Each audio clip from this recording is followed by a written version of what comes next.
نحمده ونصلي على رسوله الكريم اما بعد فاعوذ بالله من الشيطان الرجيم بسم الله الرحمن الرحيم وقال الله عز وجل كنتم خير أمة أخرجت للناس تأمرون بالمعروف وتنهون عن المنكر وتؤمنون بالله۔ اللہ تبارک و تعالیٰ نے یہ قرآن نازل کیا اور اس قرآن کے ذریعے سے انسانیت کو قیامت تک کے لیے راستہ دکھایا، راہ سجائی، دین حق سے روشناس کرایا، اور پھر جو ہدایات اللہ تبارک و تعالیٰ نے نازل فرمائی ہے اس کتاب میں، اللہ نے خود ان کی حفاظت کا ذمہ بھی لیا۔ یعنی اس قرآن کو اللہ نے دین فروشوں، ایمان فروش، پیشہ ور مولویوں کے رحم و کرم پہ نہیں چھوڑا، کیونکہ سابقہ جو آسمانی کتابیں ہیں،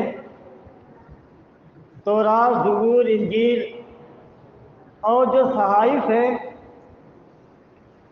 ان کے ساتھ مولویوں نے کیا سلوک کیا؟ ان پیشہ وروں نے، دین فروشوں نے کتنا برا سلوک کیا۔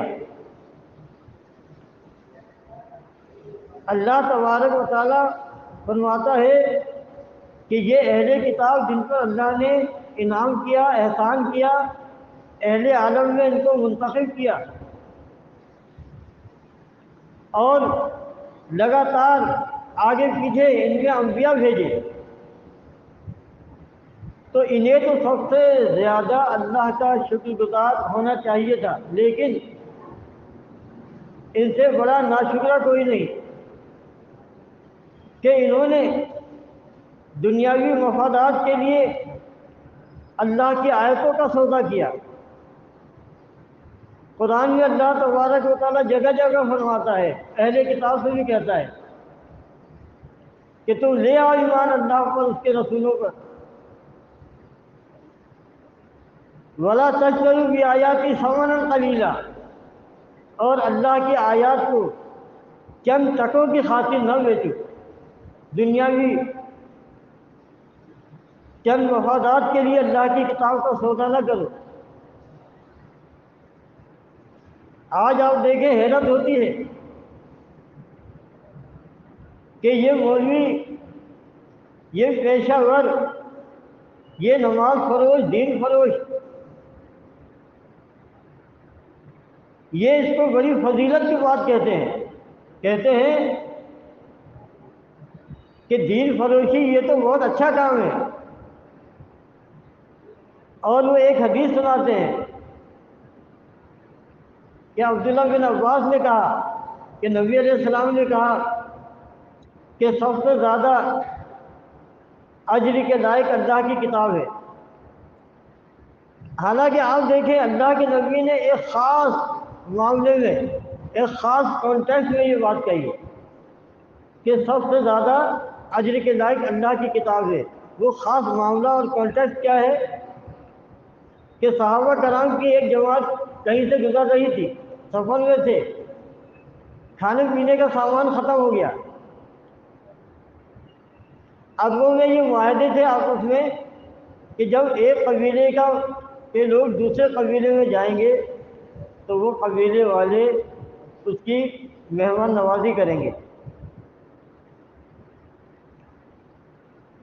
تو یہ سفر میں تھے، کھانے پینے کا سامان ختم ہو گیا، راستے میں ایک قبیلہ آیا، یہ گئے قبیلے والوں کے پاس اور دستور کے مطابق انہوں نے کہا کہ ہماری مہمان نوازی کریں، ہمارے پاس کھانے پینے کو کچھ نہیں ہے۔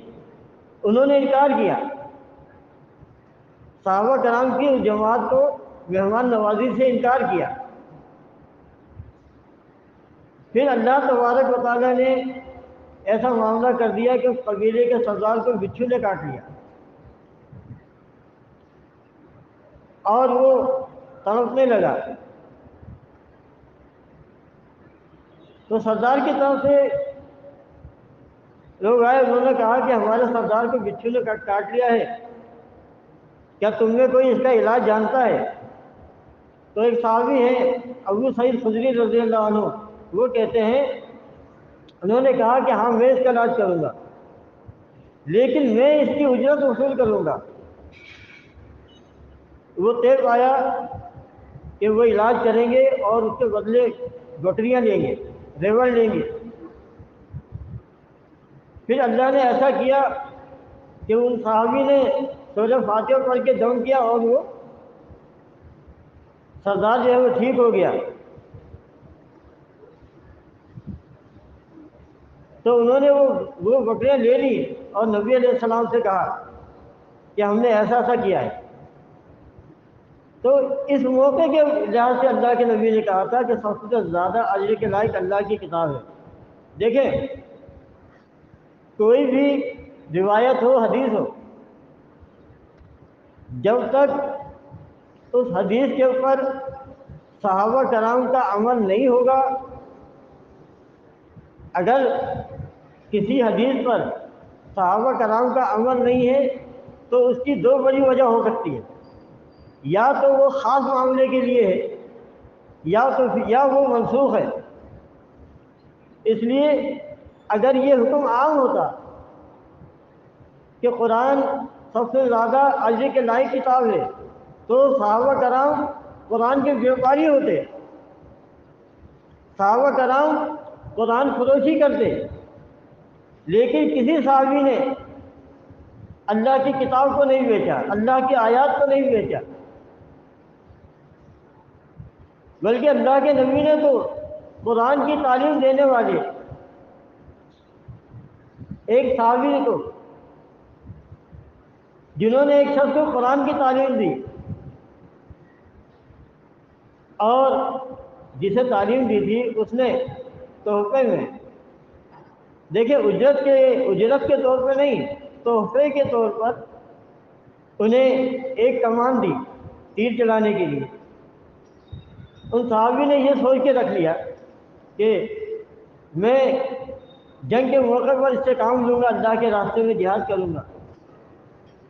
نبی علیہ السلام سے انہوں نے ذکر کیا تو اللہ کے نبی نے کہا یہ جہنم کی آگ تیرے گلے کا آگ، یہ آگ جو بن جائے گا، یہ ہاتھ تیرے گلے کا۔ تو انہوں نے اس تحفے کو لوٹا دیا۔ تو دیکھیں، یہ ممکن نہیں ہے کہ اللہ کے نبی یہ کہیں کہ سب سے زیادہ اجر کے لائق اللہ کی کتاب ہے اور صحابہ اس پہ عمل ہی نہ کریں۔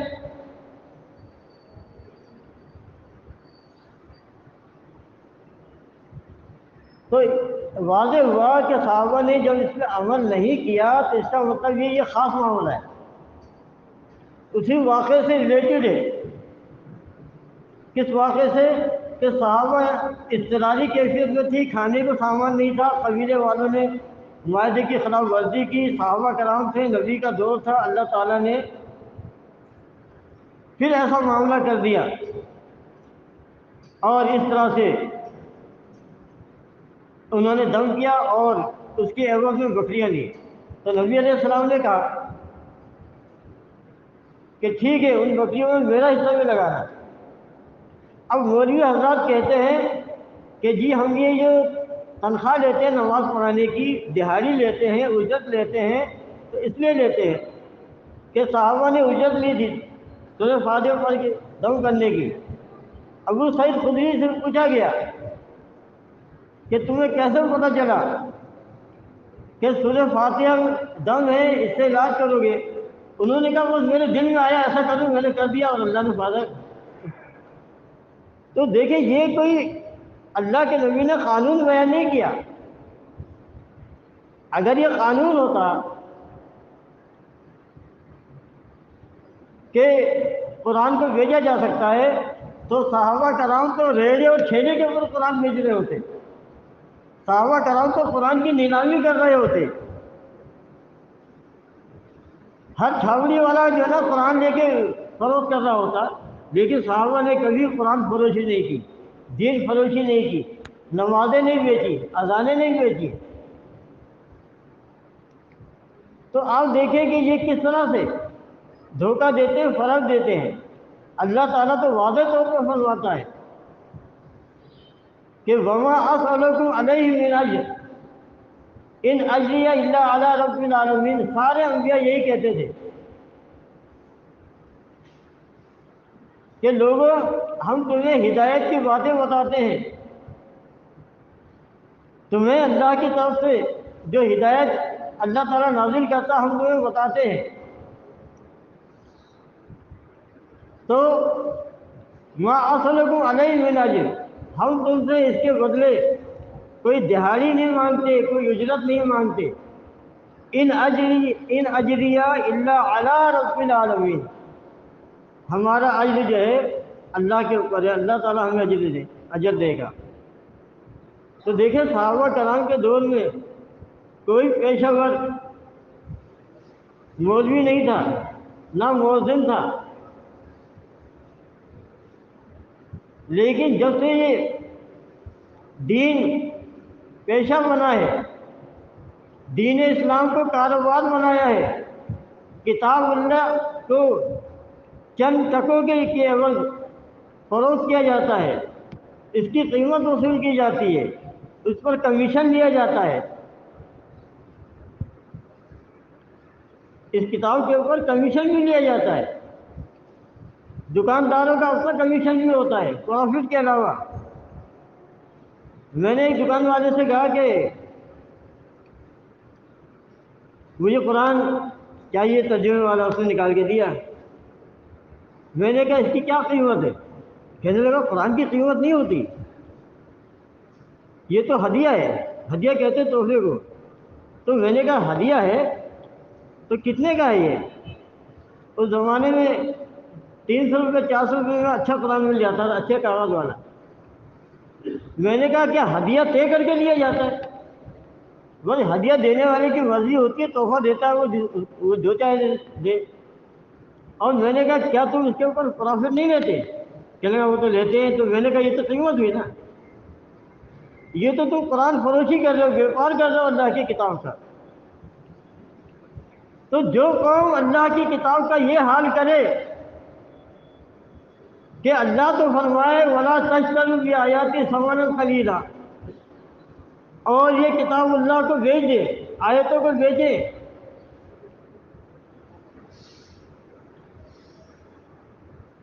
اور اسے کھانے کمانے کا ذریعہ بنائے، تو آپ اندازہ لگائیں کہ جو قوم اللہ کی کتاب کا یہ حال کر دے، یہ گد بنا دے کہ اسی طرح سے جس طرح سے آلو پیاز بیچی جاتی ہے اسی طرح سے قرآن بیچا جائے، کیا قرآن کی یہ حیثیت ہے کہ چند ٹکوں کے عوض کتاب اللہ کا سودا کیا جاتا ہے؟ مولیوں کی بولیاں لگتی ہیں، مولیوں کی بولیاں لگتی ہیں۔ جو اچھا مولی ہوتا ہے، اچھے مدرسے میں پڑھا ہوا A1 گریڈ لے کے آتا ہے، اس کی ویلیو زیادہ ہوتی ہے۔ جیسے کوئی اگر NAD یونیورسٹی میں پڑھا ہوا ہوتا ہے اور ٹاپ کرتا ہے تو وہ اس کی ویلیو زیادہ ہوتی ہے۔ اسی طریقے سے علاقہ وائز ڈیفینس کے علاقے میں A1 گریڈ مولوی بھیجا جاتا ہے جس کی تنخواہ بھی زیادہ ہوتی ہے، باقاعدہ بولی لگتی ہے، جو زیادہ دیتا ہے وہ چلا جاتا ہے۔ تو یہ دین کا حال کیا ہے؟ کیا قرآن اللہ نے اس لیے نازل کیا تھا کہ تم اس قرآن کا بیوپار کرو اور یہ بہانہ بنا کے کہ سب سے زیادہ اجر کے لائق اللہ کی کتابیں جو اللہ کے نبی نے ایک خاص واقعے سے منسلک یہ بات کی تھی، تم نے اس کو عام کر کے قرآن کو تم نے آلو پیاز بنا دیا؟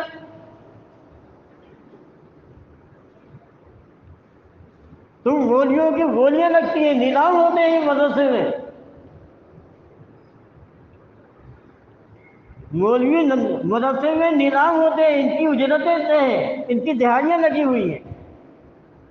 غریب علاقے میں کوئی لنگڑا لولا مولوی نہیں دیتے، ترقی پاس جیسے شروع ہوتا ہے ترقی پاس، جو سب سے زیادہ ناکارہ ہوتا ہے اس کو غریب علاقے میں بھیج دیتے۔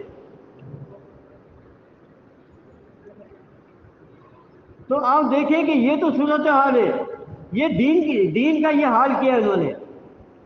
اسی لیے تو اللہ تبارک و تعالیٰ نے ان پیروں مولویوں کو قرآن کے اندر کوئی رعایت نہیں کی۔ اللہ تعالیٰ کہتا ہے یہ پیشہ ور دین فروش، اے ایمان والو ان کی بڑی کثرت ہے، لَيَأْكُلُونَ أَمْوَالَ النَّاسِ بِالْبَاطِلِ، یہ لوگوں کا مال کھاتے ہیں باطل طریقے سے، وَيَصُدُّونَ عَنْ سَبِيلِ اللَّهِ، اور اللہ کے راستے سے بھی روک دیتے ہیں۔ دیکھیں دو ظلم، چور ڈاکو کیا کرتے ہیں؟ مال کھا جاتے ہیں، اسلحے کے زور پر کہتے ہیں نکالو۔ لیکن مولوی یہ دنیاوی ڈاکو سے زیادہ خطرناک ہے، یہ مالی نہیں لوٹتا، وہ یصدون عن سبیل اللہ، لوگوں کا ایمان بھی کھا جاتا ہے، ایمان بھی لوٹ لیتا ہے، یعنی دنیا اور آخرت دونوں برباد کر دیتا ہے۔ تو اللہ تبارک و تعالیٰ نے ایسے مولویوں کی مثال دی ہے، مثل الذین حملوا التوراۃ ثم لم یحملوها کمثل الحمار یحمل اسفارا، اللہ نے ان پیشہ ور مولویوں کی مثال کھوتے سے دی ہے۔ وہی لفظ گدھا بھی ہے لیکن کھوتا کا لفظ یہ زیادہ جاندار لگتا ہے، یعنی یہ گدھے کھوتے ہیں جن پر کہ وزن لاد دیا گیا ہے، جیسے گدھے میں وزن لاد دیا جاتا ہے، اسی طرح یہ دنیا دار مولوی دین فروش، ان کی مثال اللہ نے گدھے سے دیے، کھوتے سے دیے۔ تو آپ دیکھیں یہ ان کی ویلیو، یہ ان کی عزت ہے،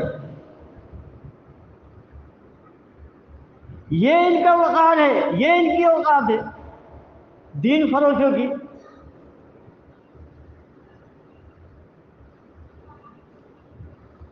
یہاں تو دیکھیں سورہ جمعہ میں گدھے سے مثال دی ہے، سورہ توبہ میں اللہ نے دنیا دار مولوی کی مثال کلب سے دی ہے، کتے سے دی ہے،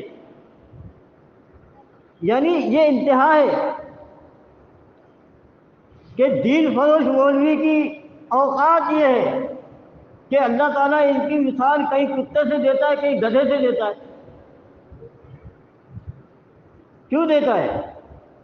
کہ انسانیت کو برباد کرنے میں ان کا کردار ہے، ان کا ہاتھ ہے۔ یہودیوں کو برباد کرنے میں کس نے کیا ہے؟ اس امت کو گمراہ کس نے کیا ہے؟ اس امت کو قبر پرستی میں کس نے ڈالا ہے؟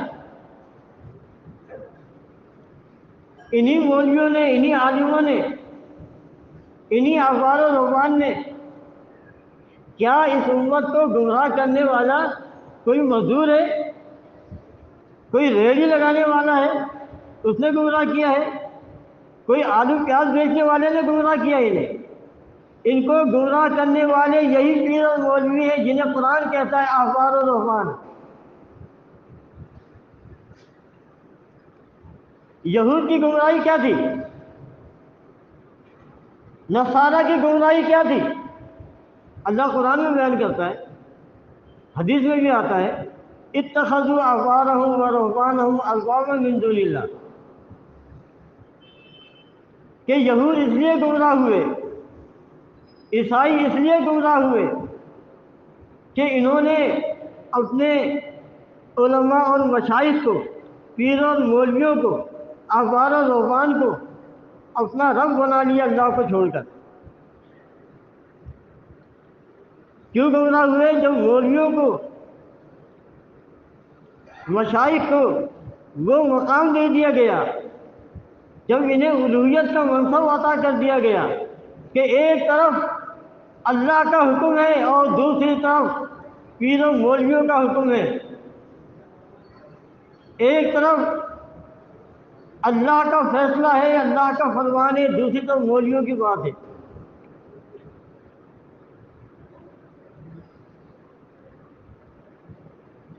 تو اس آیت کے اوپر ایک صحابی نے کہا جو عیسائی تھے، انہوں نے کہا کہ اللہ کے نبی، ہم نے کب اپنے پیر اور مولویوں کا رب بنایا تھا اللہ کو چھوڑ کر؟ اللہ کے نبی نے کہا تمہارے پیر اور مولوی کتاب اللہ کے خلاف فیصلے دیتے تھے، حکم دیتے تھے، اور تم ان کی بات مان لیا کرتے تھے، یہی ان کا رب بنانا ہے؟ انہوں نے کہا ہاں یہ تو تھا۔ تو دیکھیں، قرآن کو چھوڑ کر، کتاب اللہ کو چھوڑ کر پیر اور مولویوں کی بات ماننا، ان کو اپنا رب بنانا، یہ شرک ہے، یہ شرک ہے یہ۔ تو آپ دیکھیں کہ یہ اوقات اللہ نے قرآن میں مولویوں کی بیان کی ہے، جو آج جبے شبے پہن کر بڑے متقی پرہیزگار بن سنور کے نکلتے ہیں، ان کے سارا تقوی جاری ہے، یہ انتہائی عیار ہے۔ اس کے اندر کیا تقوی ہوگا جو چند ٹکوں کی خاطر اللہ کی کتاب کا سودا کرے، اپنی نمازیں بیچ دے، اذانیں بیچ دے؟ اس کی کیا اوقات ہوگی؟ کیا ایسے لوگ متقی پرہیزگار ہیں؟ یہ تو روپ دھارتے ہیں، مولویت کا انہوں نے روپ دھارا ہے۔ حدیث میں آتا ہے، نبی علیہ السلام نے فرمایا کہ میں اپنی امت میں ان سے خوف کھاتا ہوں جو اس امت کے آئمہ ہوں گے، آئمۃ المضلین، گمراہ کرنے والے، ان کے پیشوا، ان کے اماموں سے مجھے ڈر ہے، مجھے خوف ہے، یہ ان کو گمراہ کریں گے۔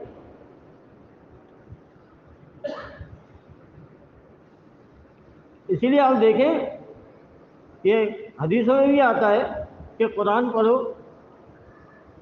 اس کو روزی روٹی کا ذریعہ نہ بناؤ۔ یہ قرآن کاروبار کے لیے، بزنس کے لیے، دھندے کے لیے نازل نہیں ہوا، یہ تو ہدایت نامہ ہے، اللہ کا پیغام ہے اس کے اندر۔ کیا اللہ کے پیغام کو بھی بیچا جاتا ہے؟ کیا سودا کیا جاتا ہے؟ کیا اس کا بیوپار کیا جاتا ہے، کاروبار کیا جاتا ہے، دھندا کیا جاتا ہے؟ یہ کام یہود نے کیا، برباد ہوئے، اللہ کے عذاب کا شکار ہوئے۔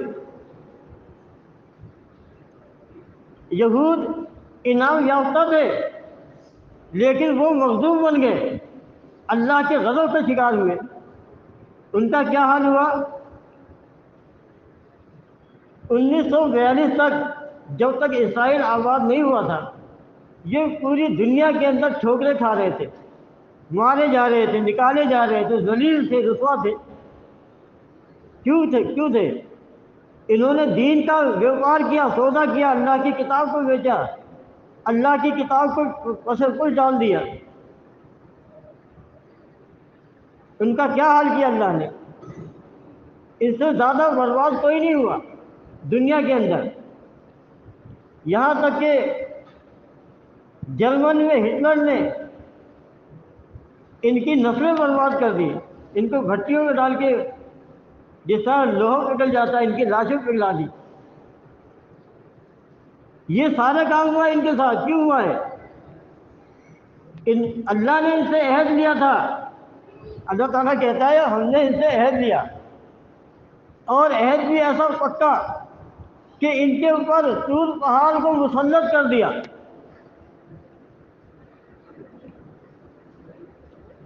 طور پہاڑ کو ان کے اوپر مسلط کر دیا اور کہا کہ آؤ اب اللہ سے عہد کرو ورنہ یہ پہاڑ کے اوپر گرا دیا جائے گا۔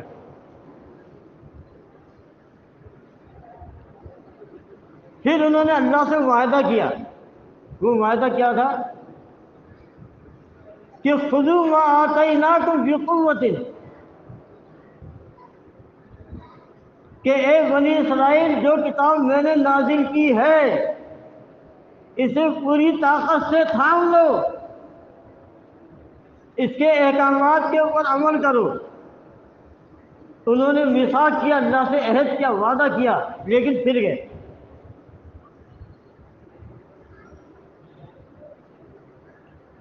یہ وعدہ صرف یہود سے نہیں ہے، ہر اس سے ہے جس پر اللہ نے کتاب نازل کی۔ یہ وعدہ ہمارے ساتھ بھی ہے، یہ میثاق اللہ نے ہم سے بھی لیا ہے کہ ہم اس کتاب کو تھامیں گے، اس کو پس پش نہیں ڈالیں گے، اس کا سودا نہیں کریں گے، اس کو ترک نہیں کریں گے۔ قرآن میں آتا ہے قیامت کے دن نبی علیہ السلام کہیں گے یا ربی ان قوم اتخذوا هذا القرآن مہجورا، اے میرے رب، میری اس قوم نے قرآن کو ترک کر دیا تھا۔ تو دیکھیں جو حال اللہ نے یہود کا کیا اس سے زیادہ برا حال یہ کلمہ گو کا ہے دنیا کے اندر۔ ان کا وہ حال ہے کہ یہ اپنے فیصلے خود نہیں کر سکتے۔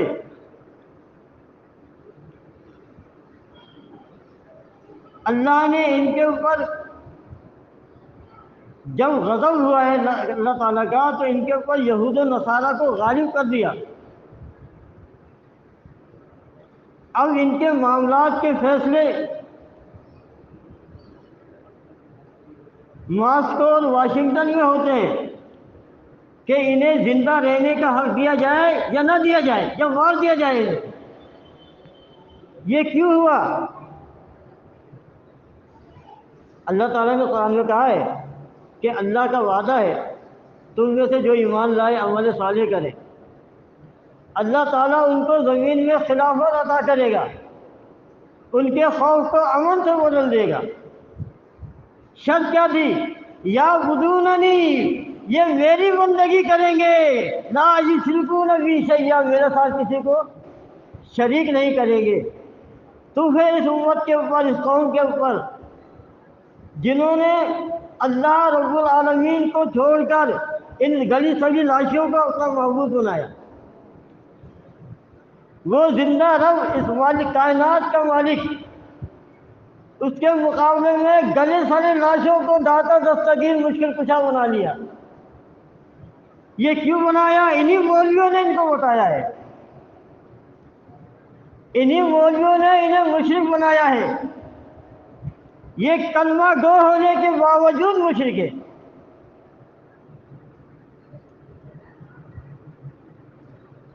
جب انہوں نے اللہ کے ساتھ وہ عہد جو اللہ نے ان سے لیا تھا اور یوم الست کو بھی لیا تھا، انسانوں کو دنیا میں بھیجنے سے پہلے بھی اللہ نے عہد لیا تھا۔ جب اللہ نے اولاد آدم کی پشت سے ان کی اولادوں کو نکالا اور خود ان کو اس پر گواہ بنایا اور کہا الست بربکم، کیا میں تمہارا رب نہیں؟ آپ دیکھیں دنیا میں اب تک اربوں نہیں کھربوں انسان آ چکے ہیں، مر چکے ہیں۔ یہ کیوں پیدا کیے گئے؟ یہ زمین کیوں بچھائی اللہ نے؟ یہ سمندر، یہ پہاڑ، یہ کس کے لیے مسخر کیے ہیں؟ انسانوں کے لیے۔ کیوں کیے ہیں؟ اس لیے کیے ہیں کہ یہ اللہ کے بندے بن جائیں، اللہ کے شکر گزار بن جائیں، یہ خالص اللہ کی بندگی کریں، اللہ کے احکامات کو مانیں۔ مگر کیا کیا انہوں نے؟ اللہ کے احکامات کو ایک طرف رکھ دیا۔ اب جائیں نا مدارس میں جائیں، تجزیہ کریں، نکلیں، پوچھیں حضرت جی مفتی صاحب کیا فتویٰ ہے؟ قرآن کہتا ہے مردے نہیں سنتے، وہ کہے گا نہیں جی سنتے۔ قرآن کو ہٹا دیا، قرآن کو اس امت کی زندگی سے نکال دیا گیا، الگ کر دیا گیا۔ اب یہ صرف مولویوں کے کھانے کمانے کے لیے ہے، یا اس قرآن کے ذریعے سے یہ مولوی حضرات تعویذات کا کاروبار کرتے ہیں؟ اب قرآن اس لیے رہ گیا ہے کہ اس قرآن سے کمائی کی جائے، یا اس قرآن سے اشرف علی تھانوی لکھتا ہے بہشتی زیور میں، دیکھیں اس کو بہشتی زیور کا نام رکھا ہے، حالانکہ اس کتاب میں کفر و شرک بھرا ہوا ہے۔ اگر بندہ وہ کتاب پڑھ کر عمل کر لے تو وہ کتاب بہشتی زیور نہیں ہے، وہ تو جہنمی زیور ہے۔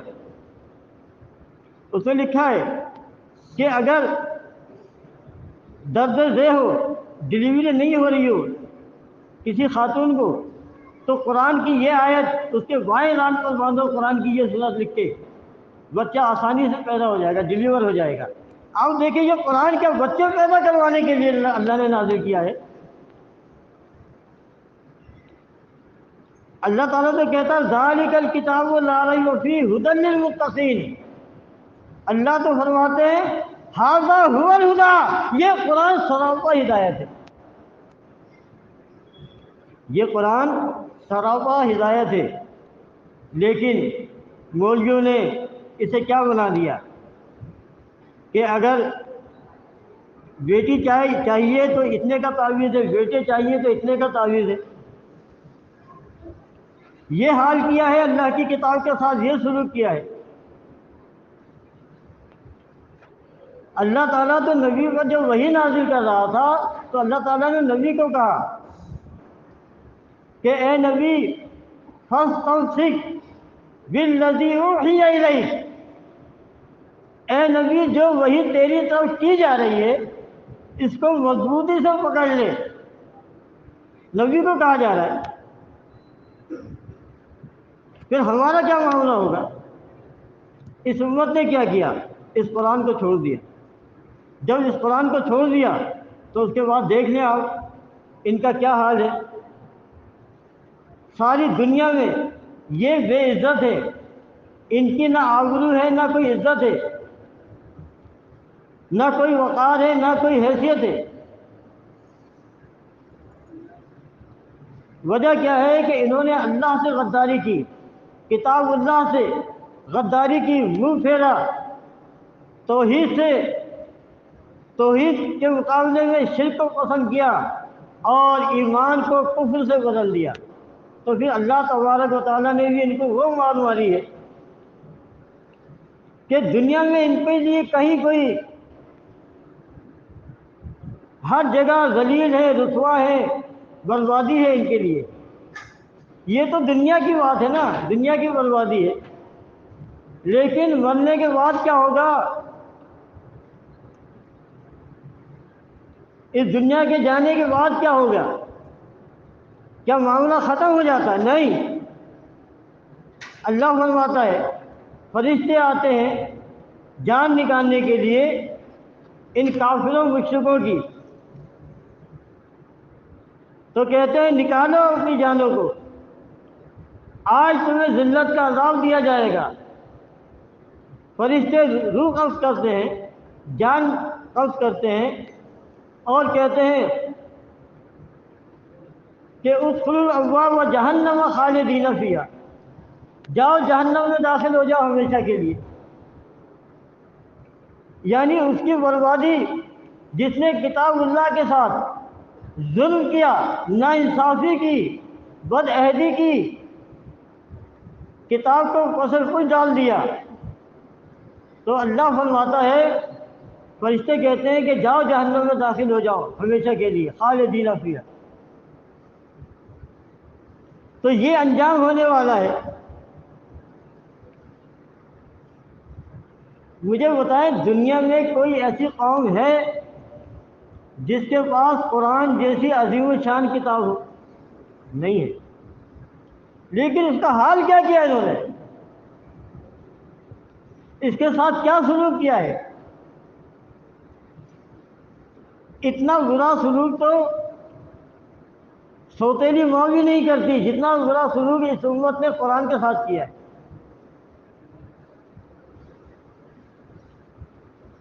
تو بہرحال آپ جائیں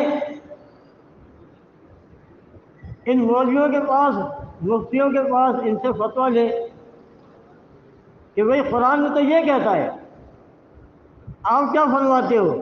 ان کا فتویٰ قرآن کے خلاف آئے گا۔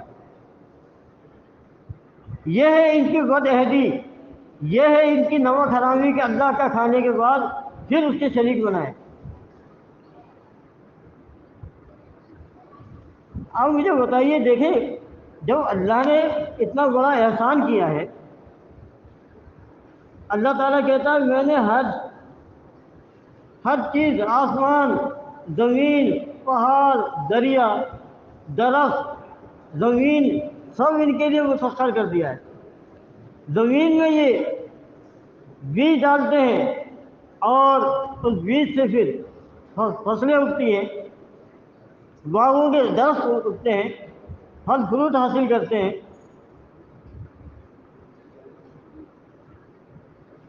زمین کو مسخر کیا، دریا کو مسخر کیا۔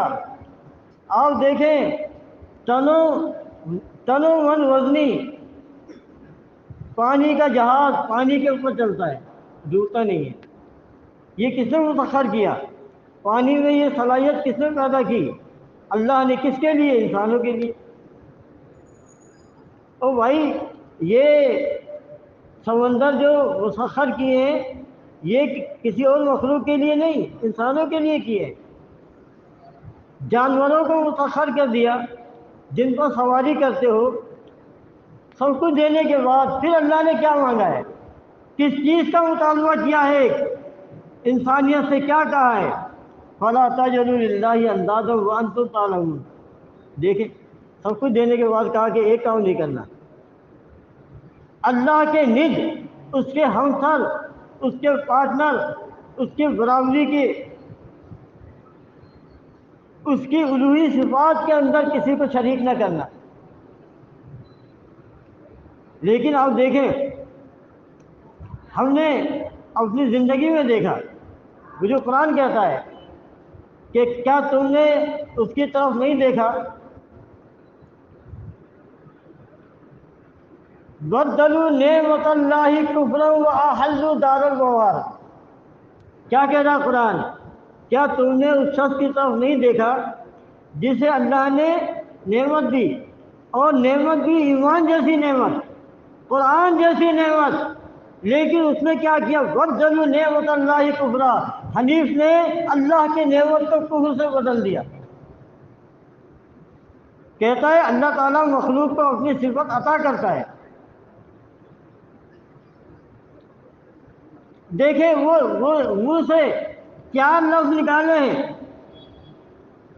کہ عیسیٰ علیہ السلام کو اللہ نے اپنی صفت مردے زندہ کرنے کی بطور معجزہ عطا کر دی تھی۔ ان 4 الفاظ سے وہ شرک کے گلے میں جا گرا۔ وہ بندہ اتنا بڑا شرک کر کے ہدایت سے گمراہی کی طرف چلا گیا۔ کیا جملے منہ سے نکالے ہیں؟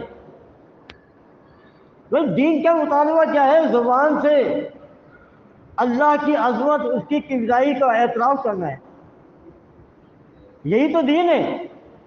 اس بدبخت سے اتنا بھی برداشت نہیں ہوا کہ وہ یہ تو مان لیتا کہ اللہ کی صفت میں کوئی شریک نہیں، اللہ اپنی صفت کسی کو عطا نہیں کرتا۔ لیکن اس بدبخت نے کیا کیا؟ اللہ کی نعمت کو، دین کو اس نے کفر سے بدل دیا۔ یہ بالکل صریحاً کفر ہے، 2-4 کی طرح سے۔ یہ ایسا کھلا شرک ہے، ایسا کھلا کفر ہے کہ جس کی کوئی توجیہ، کوئی تعویل بھی ممکن نہیں ہے، کوئی راستہ نہیں ہے اس کے لیے بچنے کا، نکلنے کا کوئی راستہ نہیں ہے۔ تو اللہ نے اس کو یہ مار دی ہے، یہ مار ماری ہے۔ کیوں ماری ہے؟ وہ طاغوت پرست بن گیا تھا۔ کہتا تھا قرآن میں کتنے طاغوتوں کے نام ہیں؟